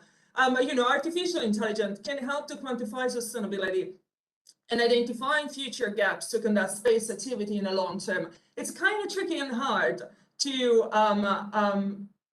identify measures for that can be shared and accepted by the community for measure the trustworthiness of AI. But it is possible, and it is also needed. Like the space sector is overgrowing compared to other sectors. And so AI could provide us with a time range, for example, for taking decision, could inform us about the impact of our decision. And therefore, it could enable a comprehensive understanding of the impact of sustainability so that governments and private industry might use it for anticipating return of investments and so saving money. Then about transferability. So usually when we think about transfer, it's about transfer of knowledge, technology, and concepts. Okay, so we'll make you an example of 2 concepts. And one that you see on the side, a screenshot of a paper that I wrote, which is entitled Advances in Space Medicine Applied to Pandemics on Earth. I wrote it in support of the resolution of the current pandemics. This paper was presenting at the Working Group in Space and Global Health of the United Nations in 2020 and 2021. And but here I show that there are some solutions, some strategies and countermeasures that are from the field of space medicine and can directly be applied in the hospital. And so this is something, this transfer can happen when, for example, preventive measures are not so effective and capacity building is really limited. And so here another example. So you see here the picture of 2 commercial astronauts that are on training right now, and these 2 happen to have the same gender, which is the female gender. So, women are a minority in a few professional fields and also in the astronaut corps. But here is the strategy. How can we enable human rights, the implementation of human rights in operation to permanently live on the moon or another planet? It's not about a continuous human presence, it's about a permanent human presence. And so here the strategy is to set human rights as a mission requirement. So if you look at, if you introduce the equality as a mission requirement since the very beginning, then you are able to controlling in the long term. And I think this is fascinating. The rationale in support of that is that in the literature shows that mixed gender crew perform way better than one gender crew. So if you happen to have a crew where there is an equal representation of any gender, it's more likely to become successful. And success is what we want. And here about space safety. So, space safety is not just for space, it's also for people on the ground. There are 2 screenshots of recent news about the importance of space debris that could impact, the life of people on the ground. But regardless of the country and the entities that are here featured, I believe this is a concern for the majority. And I feel the importance of this topic and the urgency as a science, as a citizen.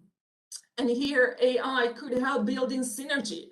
There are so many entities and so many data that should be, aligned together for understanding the synergies and the urgency in scenarios that we have never been facing before.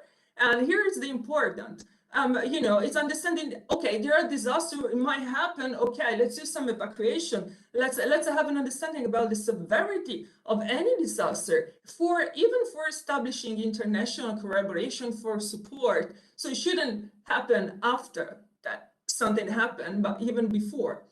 On the other side, you see a screenshot of a table, which is taken from the NASA Spaceflight Human System Standard of 2015. And so NASA highlight that oncoming mission on the moon are more autonomous and require frontier technology in healthcare. And so currently, AI is used in terrestrial healthcare, but it's a kind of the beginning for space healthcare, which is not the same. Okay, it's not that you do copy and paste in one on another. And you know, the trustworthiness of AI in general is a very weak concept. And so there is a sort of, you know, a fragile environment right now, because many companies, they are contributing to such a mission, might not be so willing to embrace frontier technology.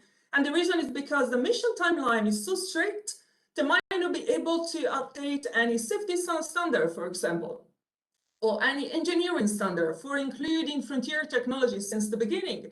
And so the quick answer here is that people might, or I really hope no, but they might adopt or reproduce some technology in future mission. And so if we do you know, use resources system designed to operate in a context that is not compatible, it might lead to some accident or disaster. It could involve humans. So this is concerning. And there is, you know, there is a discrepancy between what we can do and what we actually are supposed to do. And so in conclusion, AI could help quantify sustainability and identify future gaps. If there is a reference like a technology readiness level just for AI, then transferability is a crucial enabler, is the enabler of sustainability that can open business opportunity. And this is one of the things that should be the most interest for us. Space safety, embrace for space and the ground. The first objective of space exploration is planetary preservation. So yes, we want to go to the moon, we want to go to Mars, but we want to make sure people on the ground will be safe. And then sustainability should also include an equitable representation of humanity in space. And this is for two main reasons. First, if you have a broader range of people in space, then you might be able to, you know, open up more transferability. Okay, for example, we are seeing right now, the ESA has the para-astronaut feasibility project. In the future, we might have people with medical condition too. And you know, this is allowed a greater transferability to what we can do right now. And the second reason is because space is for all. And this is really in line with the first objective of sustainability. And so I thank you for your time, and I will stop sharing the screen. Thank you so much.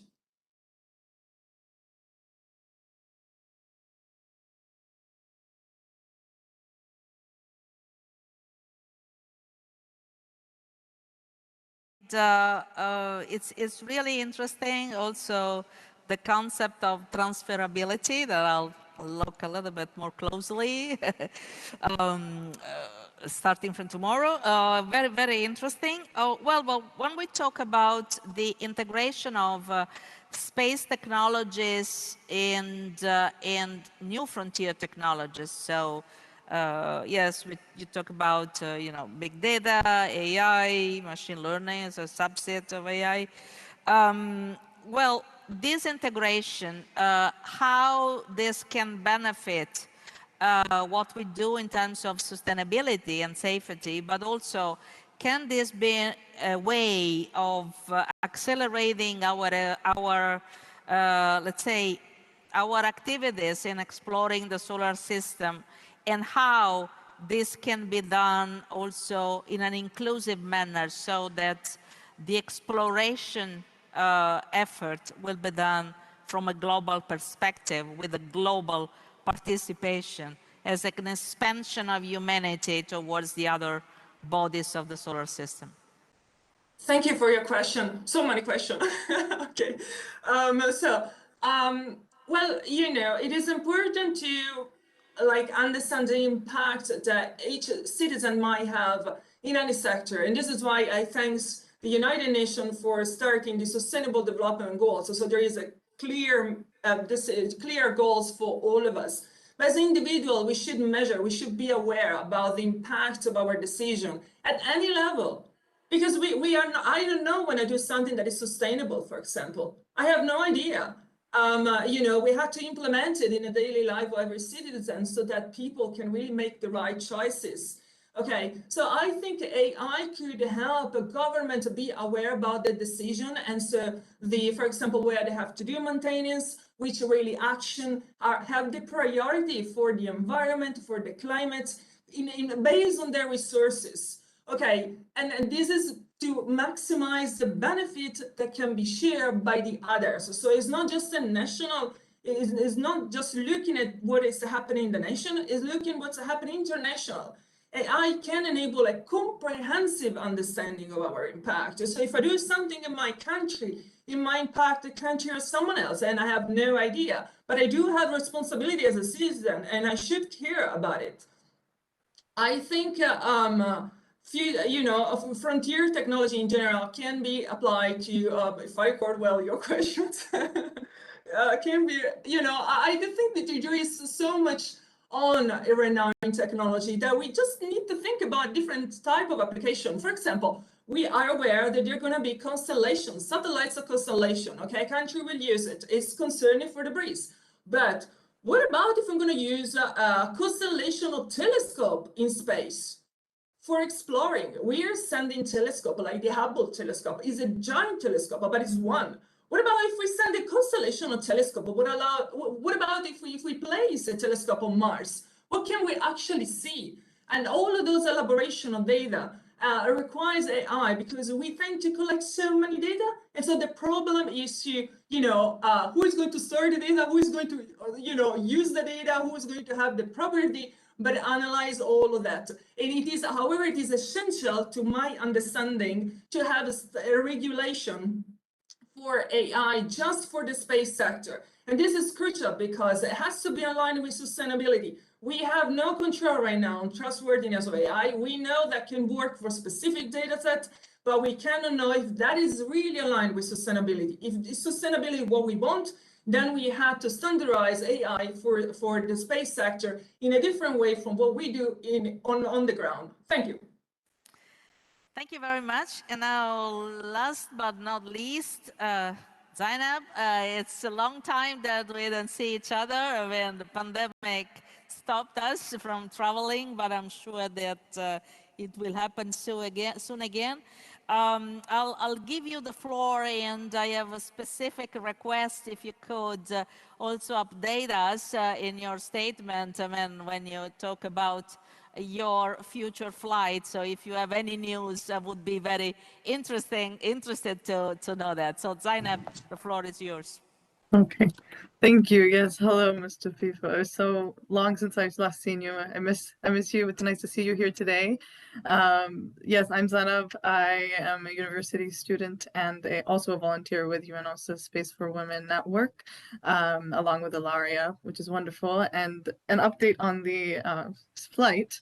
Virgin Galactic just received their license to go ahead, and so they're going to be doing their final round, hopefully, of test flights this summer, and that means hopefully by next summer, because now I'm over 18. I will be hopefully next summer or the summer after that, which I'm very excited about. But in the meantime, I'm excited to be here speaking with you all today.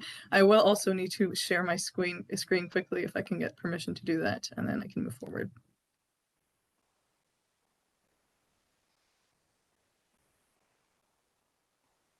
I think they're just working on it.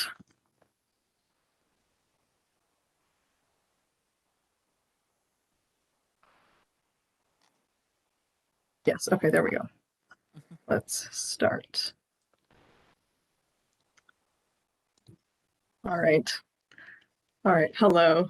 So many people in my generation specifically, I feel, including myself, someone who is a space enthusiast, sometimes question the need to go to space. We have so many problems on Earth. We've mentioned sort of the threat of climate change, poverty, hunger, disease, all of which have been exacerbated by COVID-19. And so it sparks the conversation among my peers of, should we not be looking in rather than looking out? And while space exploration should never be at the cost of the quality of life on Earth, and it must be done so sustainably, it is also true that we have seen throughout this entire panel as well, that space is a necessary tool to improving the quality of life on Earth. And one way that space can be used to do that is through creating accessibility to education. And at the same time, education on Earth is essential to creating access to space. So they're interdependent, they're not mutually exclusive, which I'll demonstrate in a few moments. So to start with, why focus on education? It's one of the sustainable development goals. It's number 4. We know that it increases access to economic growth, allows for social mobility and empowerment of women and girls. But moreover, without this SDG, it is very difficult to achieve any of the other goals, which is why it's called an enabling right, because it has a direct impact on the realization of all other human rights. And as well, in order to ensure the sustainable future of the space industry, we need to attract more young people and more women to space and STEM in the first place, which requires that they have some level of education and access to education. But the issue is that while many of us, or I'm here remotely today, so I have the fortune of being able to connect with you using satellite and telecommunication technologies. There are many people in remote and rural communities in both the developed and developing world that struggle with access to these technologies. The digital divide has really been laid bare with COVID-19. And, we see this with a UN report that found that 50% of students in low-income countries don't have access to digital learning. UNICEF reported that 31% of school children worldwide can't be reached online. And what's even worse with COVID-19 is that 23.8 million more kids will drop out or not have access to school this year because of the pandemic. And all of this is to illustrate how lower socioeconomic countries and people are not reaping the benefits or the fruits of progress that space research has produced to nearly the extent that wealthier nations are. And we cannot leave something like access to these digital technologies, which is so fundamental in this particular time, to chance or an accident of where you were born. What we can do is use space-based technologies to bridge this gap. First, by the globally coordinated investment in satellite communication technologies to provide access to quality education in rural and developing areas, such as low Earth orbit satellites, which make coverage and connectivity easier. Investing in this would allow for educators to be trained remotely when resources aren't available in their own communities. And as well, it would allow kids to go to school remotely and learn the digital skills that are necessary in the 21st century to be able to do STEM-related work, or really any other field that exists at this point. You need digital skills. The second thing would be using space technologies, such as GIGA, which is with UNICEF, to use geolocation and satellites to hold countries accountable if they have pledged to, let's say, educate a certain number of girls using internet connectivity. As the theme has been sort of monitoring and tracking and making sure that these goals are being met, and space technologies are absolutely essential to that. There are plenty of other ideas, but I know I am short on time today, so I will move on to the next one, but perhaps in the questions we can talk about it. The other part of this is that, yes, while space can be used to improve life on Earth, education is absolutely essential to the future of space and the space sector. I opened with saying that the importance of space exploration is underpinned by the fact that we don't know where the solutions to many of Earth's problems are going to come from. And space research is a tool that we can use to improve life on Earth, with examples of various sort of inventions like GPS and CAT scans in healthcare, we've discussed on this panel. But behind all of these discoveries and innovations and solutions are people, or people who have developed AI to come up with solutions, but still, they're curious, inquisitive, and creative people. And so we must also take a humanistic approach and see the role of education of our youth and even adults in benefiting space. Firstly, providing quality education, whether it's through space technologies or not, can benefit space by reducing the space divide, right? Or what we see with countries currently that have access to space while some others do not. Access to quality education means increased opportunities for skill and knowledge development needed to build these space programs within nations and have international collaboration. So education allows more countries to benefit from an advanced space exploration is absolutely essential. Now, the key here is quality education. When I use that term, I do not mean the education models that we have in North America or in the West. In fact, the very basis, the reason that I founded GIVE, Global Initiative and Vision for Education, was because of the scientific research, the policy research that I had conducted, demonstrating that the education system in Canada and America is not really as effective as it could be in educating people. And so what we would need to do is develop education reform. And I think we all agree on the importance of education and creating the next generation of space scientists and researchers. But we need education reform that centers context-based learning, project-based learning, and purpose-based learning, so that it's not so disconnected from the world that we're all a part of, so that we can all see space as being an international community and inspiring the next generation, which is not exactly happening in the classroom right now. It's more redundancy, sort of instructions, following orders, and so on and so forth. And the final thing is when you do improve the quality of education and when you do increase accessibility to to education for low-income communities, for women and women of color, that benefits the space sector because you get more people with different backgrounds, with different ideas, with different ways of thinking who can contribute to the advancements in space, people who will go on to help increase accessibility to this field for others to follow, and the benefits of space will be able to be reaped more equitably and widely by all to follow. So in conclusion, it is so important that there is global, national, and private collaboration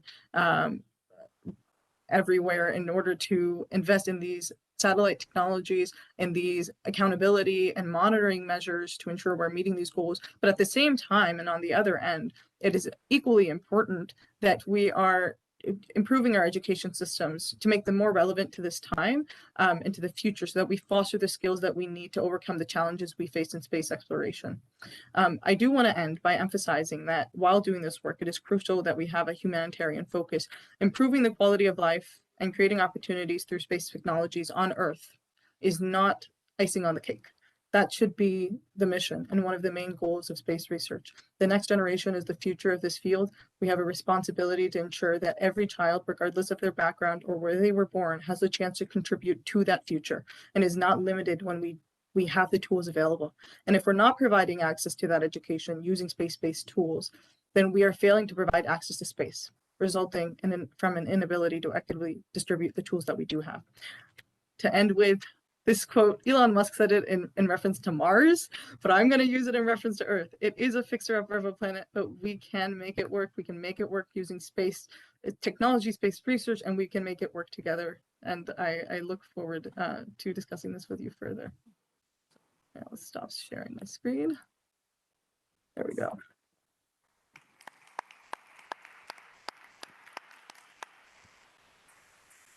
So, very short question. Give us one advice. We are in a moment in which historically we have the biggest young generation in history. One piece of advice for us and for the leaders of tomorrow from your wonderful perspective. Okay. That's a big question.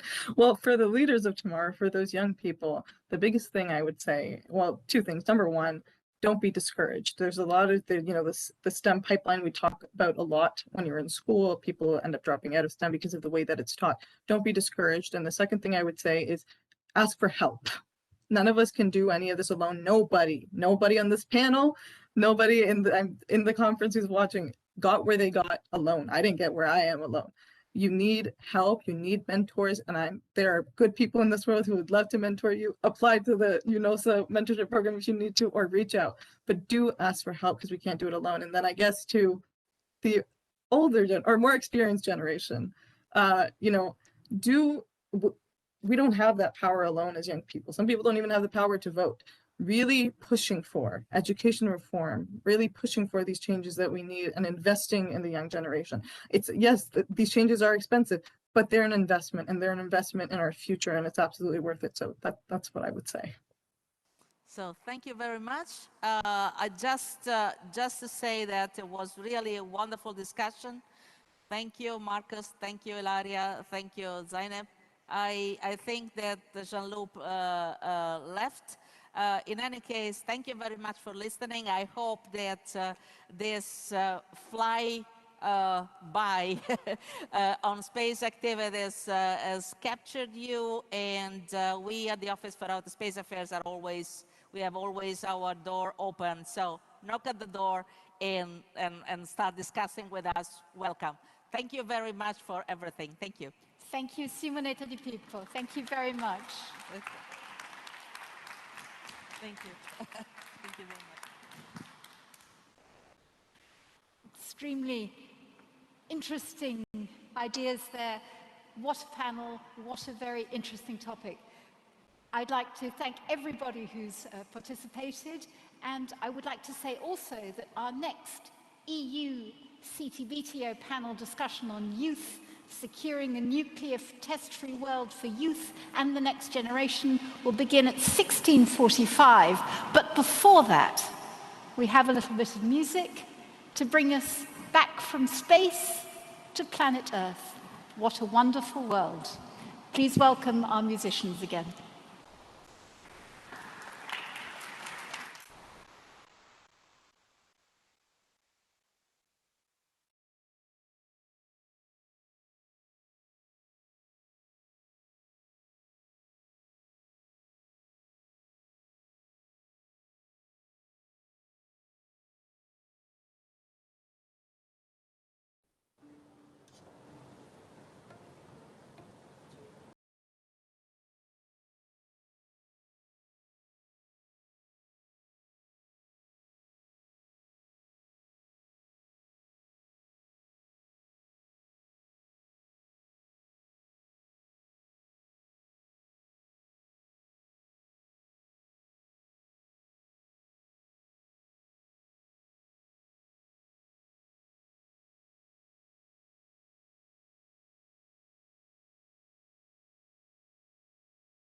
Ladies and gentlemen, a big round of applause for our wonderful musicians.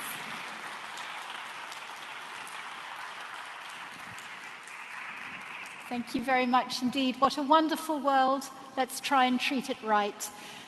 I'd now like to say that there'll be a break until 16:45, and you're very welcome to go for coffee and cakes. Thank you very much.